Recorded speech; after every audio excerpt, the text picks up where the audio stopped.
Welcome back नाज़रीन। बातचीत का सिलसिला आगे बढ़ाएंगे। हमारे साथ कादर मदखेल साहब हैं, अली गौर बलोच साहब और सैयद मोहम्मद अली बुखारी साहब। सुप्रीम कोर्ट ऑफ पाकिस्तान में चीफ जस्टिस पाकिस्तान की तब्दीली हो चुकी। काजी फ़ाइज़ साहब रिटायरमेंट के बाद जो है कि वो घर जा चुके हैं। ये अफरीदी साहब कल सुबह हलफ उठाएंगे और उसके बाद उनकी टेबल के ऊपर एक चैलेंजेस का अंबार होगा। कादर मदखेल साहब, आपकी नज़र में क्या समझते हैं कि ये जो सारी सिचुएशन आप तीनों मुअज़्ज़ज़ मेहमानों ने डिस्कस की है, इसके अंदर बिलाशुबा मसाइल का एक अंबार है और वो मसाइल का अंबार ये अफरीदी साहब जब कल बैठेंगे उनके सामने भी आएगा। इसी तरह बेंचेस की तश्कील है, नया आईनी तरमीम आई है, बहुत सारे अब हम समात देख रहे हैं पिछले 2 दिनों से कि जो भी केस उठता है, चाहे वो शुफा का हो, चाहे वो सर्विसेज मैटर हो या सिविल मैटर हो, तो उसमें कहते हैं जी कि ये कॉन्स्टिट्यूशनल इशू है इसके अंदर, तो इस फलां सवाल जो है आईनी सवाल है तो इसको उस कॉन्स्टिट्यूशनल बेंच की तरफ भेज दें। तो ये तो ऐसे दिखाई दे रहा है कि जैसे एक अंबार जो है कि उस बेंच की तरफ चला जाएगा। तो ऐसे हालात के अंदर एक तरफ, दूसरी तरफ जजेस के अंदर जो तकसीम का तासुर है वो भी मसाइल, और फिर बजाते खुद 26वीं आईनी तरमीम के ऊपर बहुत से सवाल उठाए जा रहे हैं, पिटिशंस फाइल की जा रही हैं। तो ये सारे हालात के अंदर आप क्या समझते हैं कि अगले ये जो ये अफरीदी साहब का दौर होगा ये कैसा होगा? देखो, ये तो मैं कोई नजूमी तो नहीं हूँ, ना मैं कोई पीर हूँ कि मैं आपको बता सकता हूँ कैसे चलेगी। वो कोई पीर भी ढूंढ ले पाकिस्तान में, वो शायद आपको बता देगा। अली बुखारी साहब ने 2-3 बातें की, मैं उस पर थोड़ा सा कमेंट करना चाहिए। एक तो उन्होंने कहा कि चीफ जस्टिस फ़ाइज़ ईसा असम्बली में शहबाज शरीफ और जरदारी साहब के साथ कैसे बैठे। तो मोहतरम थोड़ा सा याद कर ले, वो गोल्डन जुबली के पाकिस्तान की तकरीबात की, और उसमें सुप्रीम कोर्ट भी पाकिस्तान में आता है, तो उनके सरबरा को भी दावत दी हुआ है वहाँ पे। तो पहले थोड़ा सा ये कर दे, तनकीद करे, थोड़ा सा देख के क्या करे। दूसरी, आपने कहा 26वीं तरमीम वापस लेना पड़ेगा। क्यों वापस लेना पड़ेगा? आईनी अदालत के ऊपर तो आपका खुद दस्तखत है, इमरान खान साहब का, मौलाना साहब का, नवाज शरीफ साहब का, बीबी शहीद का, और फिर आप वकील हो तो आपको नहीं पता कि 58,000 के जो सुप्रीम कोर्ट में चल रहे हैं, मेरे हिसाब से तो 15,000 आईनी केस है। आप लोग कहते हैं 170, तो बड़ी शर्म की बात है कि 170 केसेस चलते हैं और 58,000 नहीं चलते अगर 170 है। दूसरी बात, आप हाई कोर्ट का ले ले एज ए कानून की तालिब इल्म, अब वहां 50% से तो आर्टिकल 199 के तहत तो पिटिशन चलती है। आम लोगों के मुकदमात कहां चलते हैं? 2-4 मिसालें सुन ले। एक शख्स को मैंने 28 साल बाद पहली मरतबा अदालत में पेश करो और 38 साल बाद मैंने जमानत पे रिहा करा, फाइल गुम हुई थी। कादिर खान मंदोखेल जो है ना वो जिम्मेदार होंगे, वो बेचारा मर भी गया मौन। एक बच्ची जो अस्पताल में, अबसी शहीद अस्पताल में गुम हुई, डीएनए टेस्ट आगा खान अस्पताल से हुआ है, 24 साल केस चलता रहा। जब मेरे पास केस आया आखिरी दिनों में, तो जज ने कहा कि बच्ची बड़ी हो चुकी है, केस आपका जेन्युइन है, आपके वालिदैन के हवाले नहीं कर सकते। ये दूसरा मिसाल। तीसरा मिसाल, अभी जो इलेक्शन ट्रिब्यूनल है 2024 का, मैंने जस्टिस साहब जो हाई कोर्ट के मैंने सवाल किए, मैंने कहा सर इस कमेटी का मैं हिस्सा था, 6 महीने में तो ये आपने फाइनल करना है, क्योंकि जो ना कासिम सूरी का केस 65,000 वोट जाली थे, आखिरी वक्त तक असम्बली चल रहा था और वो केस चल रहा था। शहबाज शरीफ साहब के मुकाबले में मैंने केस इलेक्शन लड़ा है 2018 में, फैसल वाडा साहब जीते हैं, आज तक शहबाज शरीफ साहब के सुप्रीम कोर्ट में पेंडिंग है।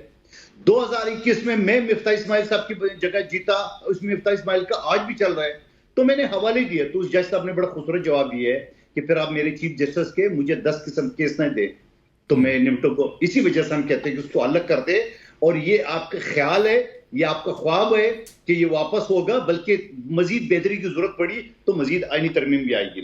तीसरा, आपने ये बोला कि असम्बली को रात को तहलील किया, क्या उसी सुप्रीम कोर्ट के जजमेंट में नहीं कहा कि कासिम सूरी ने आईन शिकनी की है?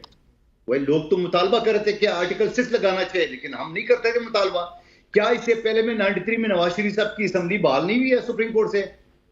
तो आप कैसे कह सकते हैं कि आपने गलत तरीके से अदम एतमाद की तहरीक रोकने के लिए आपके डिप्टी स्पीकर ने जो ना वो असम्बली तोड़ी, जो कि बहाल हो गई। उसके बाद आप ये कह रहे थे कि चीफ जस्टिस पढ़ा लिखा नहीं है। उसमें मुझे बड़ा हैरत है, आप वकील हो, वो अगर पढ़ा लिखा नहीं होता तो वो सुप्रीम कोर्ट के जज कैसा बनता है? इससे पहले बलूचिस्तान हाई कोर्ट का चीफ जस्टिस बनना है। और आपको मैं बताऊं, इनके वालिद साहब जो है ना वो पाकिस्तान के कायद आज़म के साथी थे और पाकिस्तान को चंदा दिया है। और बल्कि आज उसने अपनी जो सुप्रीम कोर्ट में जो उनका वो था खिताब था फुल कोर्ट का, उसमें बताया कि वो कितने पढ़ा लिखा खानदान है। शायद आपने नहीं देखा, उसने अपनी अनपढ़ वालदा की तारीफ की कि उन्हें सारी भाइयों को सबको पढ़ाया लिखा है, तो ये पढ़े लिखे। बाकी जो आप कह रहे हैं कि इसका हल क्या है, हल इसका यही है कि जो जज सियासत करे उनको 2 मिनट में बाहर निकालना चाहिए। उसके खिलाफ फौरी तौर पे आर्टिकल 209 के तहत जो है वो रेफरेंस दाखिल करना चाहिए, जो कि बदकिस्मती से माजी में ये होते थे कि खिलाफ जज के खिलाफ रेफरेंस, जज के खिलाफ शिकायत और जज ही सुनता है। ये तो हमने दुनिया में कभी नहीं देखा कि दुनिया में, क्योंकि इस वजह से ये डायरेक्ट सारे भर्ती हुए, उन्होंने कानून भी आपने लिया। क्या इफ्तिखार चौधरी ने उस वक्त पीपल्स पार्टी को ब्लैकमेल नहीं किया कि 18वीं तरमीम में उड़ा के बाहर फेंक दूंगा, जजेस के इख्तियारात मुझे दे दें। इसी वजह से वो शिक है जजेस के। क्या आप नहीं चाहते हो कि 4.5 लाख पाकिस्तान के वकीलों में कोई गरीब का बच्चा भी सोच सके कि मैं जज बन जाऊं? ये चमचे बांझे भतीजे जो भर्ती करते थे फर्द वाइस सूबे का चीफ जस्टिस, आपको अच्छा लगता था वो बात? और क्या अच्छा लगता है कि पार्लियामेंट के बाहर आज अगर मुस्लिम लीग नून की अक्सरियत है, कल आपकी अक्सरियत हो सकती है, परसों मौलाना साहब की हो सकती है। ये तो एक आईनी एक अमेंडमेंट है।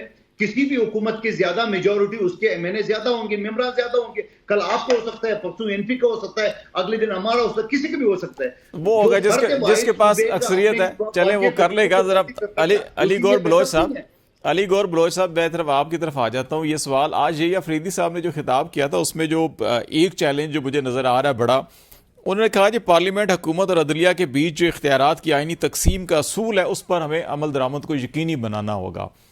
अब यहाँ पे जो मैंने पहले भी क्वेश्चन रेस किया कि 26वीं तरमीम के हवाले से, कि उसके अंदर जो पार्लियामेंट के मेंबर्स हैं या हुकूमत या ट्रेजरी बेंच और अपोजिशन के जो लोग हैं, ये इसको एक पॉलिटिकल इंटरवेंशन तस्वर किया जा रहा है कि सुप्रीम कोर्ट के मामलात में, बेंचेस की तकर्री में या चीफ जस्टिस की तकर्री में ये सियासी मुदाखलत है। तो क्या इस असूल की बुनियाद के ऊपर आप समझते हैं कि जो क्वेश्चन था कि स्ट्राइक डाउन हो जाएगी या इसको चैलेंज किया जाएगा, ये चैलेंज भी हुआ है, या समझते हैं कि नहीं ये बस महज सियासी बयान ही है? देखें, बड़ी मज़ाक़ा खेज बात है ये। वो उसकी बुनियादी वजह ये है कि अब भी दुनिया के बेशुमार तरक्की याफ्ता ममालिक जो है, उनमें जो तरीक़ेकार है अदलिया का और उसका, तो उसमें जाहिर है कि पार्लिमान के मेंबरान जो हैं वो करते हैं। और ख़ास तौर पर पार्लिमान एक इदारा है जो कि कानून साजी का इदारा है, और उसकी सुप्रीमेसी जो है, मैं समझता हूँ कि जो अफरीदी साहब का बयान है उसको खैर मकदम करना चाहिए, और वो आइन और कानून की स्पिरिट के ऐन मुताबिक है कि तमाम इदारे जो है वो अपनी अपनी डोमेन में रहकर काम करें। आपने साबका अदवार में देखा कि किस तरह से जो है वो कोई डैम बना रहा था, कोई दवाइयों के रेट तय कर रहा था, कोई कुछ और काम कर रहा था। तो मतलब है कि अपने लोग, वो उन लोगों के जो कि साइलीन जिनके केस साल से चल रहे हैं, वो काम करने की बजाय हुकूमतों के कामों में इंटरवेंशन की जाती थी। और ख़ास तौर पर पार्लिमान के अंदर कानून साजी के ऊपर आपने देखा कि मादी करीब में स्टे ऑर्डर भी दिए जाते रहे। तो ये तो अगर इस तरह से, और ख़ास तौर पर पार्लिमान कोई मेरा और आपका कोई घर का इदारा तो नहीं है ना, एक आईनी इदारा है, और जिसमें लोग अवाम का मैंडेट लेकर पहुंचते हैं, और उनका काम ही कानून साजी होता है। ख़ास तौर पर अगर आप 1973 का आइन देखें तो वो उसको कहा जाता है कि वो मतलब है तमाम पॉलिटिकल पार्टीज और मुख्तलिफ मुकातबे फ़िक्र के लोग आज भी उसको कोट करते हैं कि वो असल रूह जो थी वो थी, और उसमें तरमीम कुछ की गई। तो उसमें भी देख लें, बुनियादी तौर पर जो चीफ जस्टिस का तकर्रर और उन चीज़ों के जो मामला थे वो किस तरह थे, उनको बाद में अमेंडमेंट करके उसमें तब्दीली करके जो थी वो उसकी मुतासर किया गया, उसके अंदर इस तरीक़ेकार को जिस तरह से होता है। और खुद जस्टिस मंसूर अली शाह साहब ने जिस तरह से कि हाई कोर्ट के जज को मतलब है कि वो तरीक़ाकार अपनाया है, पंजाब में तो उनको खुद इख्तलाफ नहीं, उसी चीज़ की हिमायत कर रहे हैं। और जब अपनी बारी आई है तो अब वो चूंकि मतलब जाहिर है उस तरीक़ेकार के मुताबिक, अमेंडमेंट के मुताबिक वो कामयाब नहीं हो सके जो उनका टारगेट था उस ओहदे पर पहुंचने के लिए। तो अब वो कभी चीफ जस्टिस को खत लिखते हैं, कभी उस चीज़ से इख्तलाफ करते हैं। और ख़ास तौर पर वो पॉलिटिकल पार्टीज जो इस मुल्क में फाशिज्म चाहती हैं, और जो चाहती हैं कि वही पॉपुलर फैसले किए जाएं, वही आइन बताया जाए जो हम कहते हैं, वही कानून किया जाए, बताया जाए जिससे हमें फ़ायदा हो। तो मेरा ख्याल है कि शायद मुझे इनके ख्वाब तो शर्मिंदा ताबीर होते हुए नजर नहीं आते हैं। हाँ, पार्लिमान का काम कानून साजी ज़रूर है। अगर आइंदा भी ये समझा जाएगा कि कुछ ऐसी तरमीम जो आइन की रूह के मुताबिक हों और वो पार्लिमान से होना ज़रूरी है, तो वो 100 तरमीम भी हो तो वो की जा सकती हैं, वो पार्लिमान का काम है। आज की अपोजिशन कल की हुकूमत होती है, कल की हुकूमत आज की अपोजिशन है। जब ये आरटीएस सिस्टम के जरिए आए थे उस वक्त तो ये बड़ी तारीफें किया करते थे।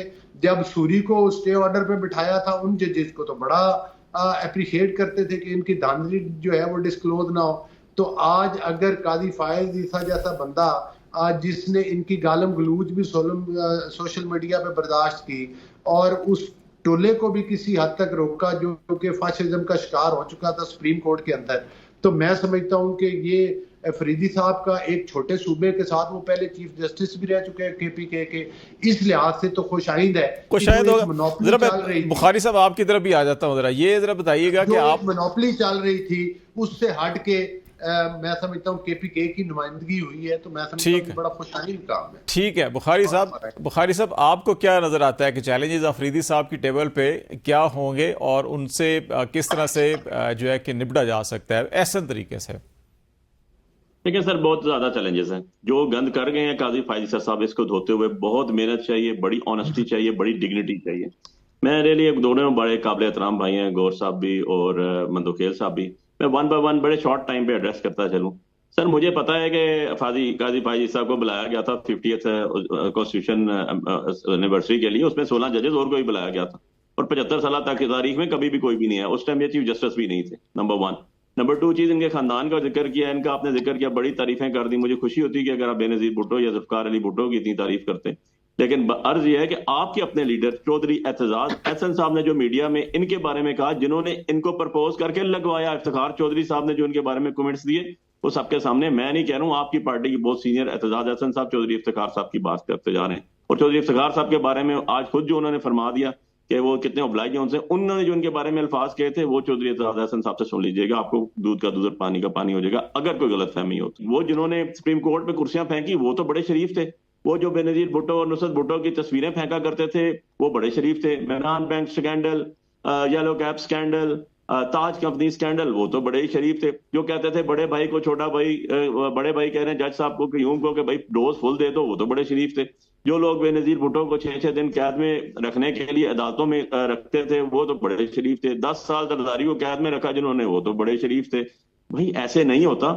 आपको कम से कम अगले को बात करने से पहले अपना जरूर देख लेना चाहिए कि हमारा क्या रहा। स्टे की बात करते हैं, 7-5 साल मैं फुल अपनी रिस्पॉन्सिबिलिटी लेता हूं, टेक माई वर्ड्स, 5 साल शहबाज शरीफ वजीर आला रहा स्टे ऑर्डर के ऊपर।